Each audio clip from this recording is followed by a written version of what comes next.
ಇದು ಮೂಲಂಗಿ ಸೊಪ್ಪಿನ ಪಲ್ಯ. ಇದನ್ನು ತೊಳೆದು ಚೆನ್ನಾಗಿ ಸಣ್ಣಗೆ ಎತ್ತಿಟ್ಕೊಂಡಿದ್ದೀನಿ. ಸಣ್ಣಗೆ ಅಂದರೆ ಸಣ್ಣಗೆ ಕಟ್ ಮಾಡಿ ಇಟ್ಕೋಬೇಕು. ಇದನ್ನು ಬೇಯ್ತಾ ಕಮ್ಮಿ ಆಗುತ್ತೆ. ಮೂಲಂಗಿ ತುಂಬಾ ಚೆನ್ನಾಗಿತ್ತು, ಅದಕ್ಕೆ ನಾನು ಮೂಲಂಗಿಯಿಂದ ಸೊಪ್ಪನ್ನ ಕಟ್ ಮಾಡಿ ಇಟ್ಕೊಂಡಿದ್ದೀನಿ. ಈಗ ಇದನ್ನು ಯಾವ ಥರ ಪಲ್ಯ ಮಾಡೋದಂತ ಬನ್ನಿ ನೋಡೋಣ. ಈಗ ನಾವು ಮೂಲಂಗಿ ಸೊಪ್ಪಿನ ಪಲ್ಯ ಮಾಡೋಣ. ಸ್ವಲ್ಪ ಎಣ್ಣೆ ಹಾಕ್ಕೊಳ್ಳೋಣ. ಎಣ್ಣೆ ಬಿಸಿ ಆಗಲಿ.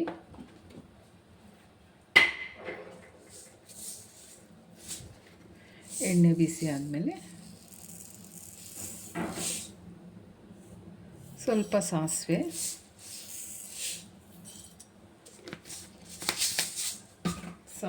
ಸಿಡ್ತಾ ಇರುವಾಗಲೇ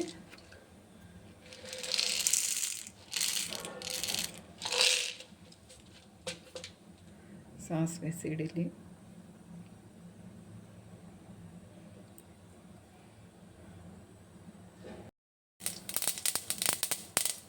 ಕಡಲೆಬೇಳೆ ಹಾಕೊಳ್ಳೋಣ. ಉದ್ದಿನಬೇಳೆ,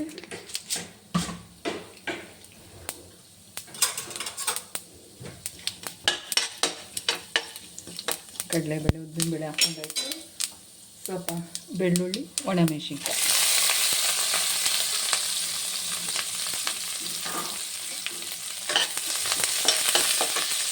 ನಾನು ಈರುಳ್ಳಿ ಹಾಕ್ತಾಯಿಲ್ಲ, ಯಾಕಂದರೆ ಅದು ಮೂಲಂಗಿ ಸೊಪ್ಪಿಂದೇ ಘಮ ಬರುತ್ತೆ, ಅದಕ್ಕೋಸ್ಕರ ಅದೇ ಘಾಟ್ ಅಂತ ಇರುತ್ತೆ. ಬರೀ ಮೂಲಂಗಿ ಸೊಪ್ಪಿಂದೇ ಅದು ಸ್ಮೆಲ್ ಘಮ ಇರಬೇಕು ಅಂತ.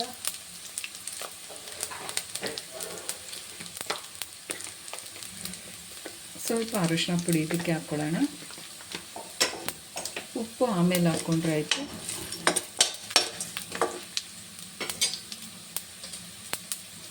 ಇವಾಗ ನಾವು ಸಣ್ಣಕ್ಕೆ ಹೆಚ್ಚಿಟ್ಕೊಂಡಿರೋಂಥ ಮೂಲಂಗಿ ಸೊಪ್ಪನ್ನು ಹಾಕೊಳ್ಳೋಣ.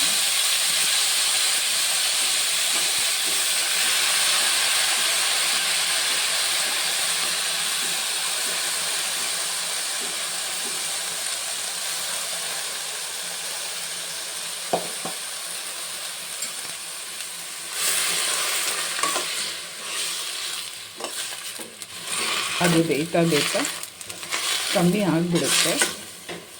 ಈ ಸೊಪ್ಪೆ ಸ್ವಲ್ಪ ಘಾಟು, ಇನ್ಯಾವ ಸೊಪ್ಪು ಅಷ್ಟು ಘಾಟು ಬರಲ್ಲ, ಅದಕ್ಕೆ ನಾನು ಈರುಳ್ಳಿ ಹಾಕಿಲ್ಲ. ಆಮೇಲೆ ಸ್ವಲ್ಪ ಕಮ್ಮಿ ಆಗುತ್ತೆ ಸೊಪ್ಪು ಬೇಯ್ತಾ, ಆವಾಗ ನಾವು ಉಪ್ಪು ಹಾಕ್ಕೊಳ್ಳೋಣ. ಇವಾಗ ನಾವು ಸ್ವಲ್ಪ ಮುಚ್ಚಿಬಿಟ್ಟು ಒಂದು 10 ನಿಮಿಷ ಬಿಟ್ಬಿಡೋಣ, ಕಮ್ಮಿ ಆಗುತ್ತೆ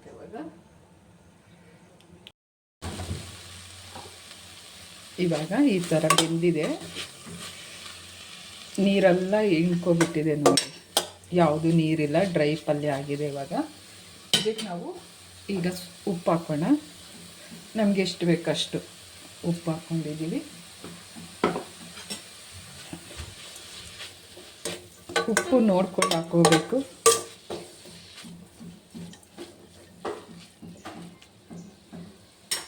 ಇವಾಗ ನಾವು ತೆಂಗಿನಕಾಯಿ ತುರಿ ಹಾಕೋಣ.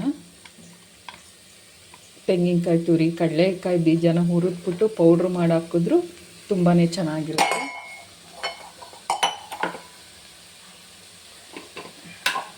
ನಾನು ಅದೊಂದು ಸ್ಪೂನ್ ಹಾಕ್ತಾಯಿದ್ದೀನಿ, ಕಡಲೆಕಾಯಿ ಬೀಜ 1 ಸ್ಪೂನಷ್ಟು ಹಾಕ್ತಾಯಿದ್ದೀನಿ.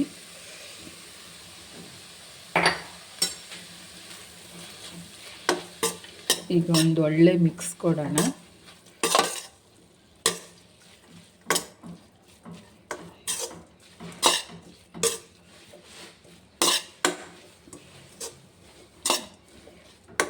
ರಸಮು ಜೊತೆಲೆಲ್ಲ ತುಂಬ ಚೆನ್ನಾಗಿರುತ್ತೆ. ರಸಮ್ಗೆ, ಚಪಾತಿಗೆಲ್ಲ ತುಂಬ ಚೆನ್ನಾಗಿದೆ ಪಲ್ಯ.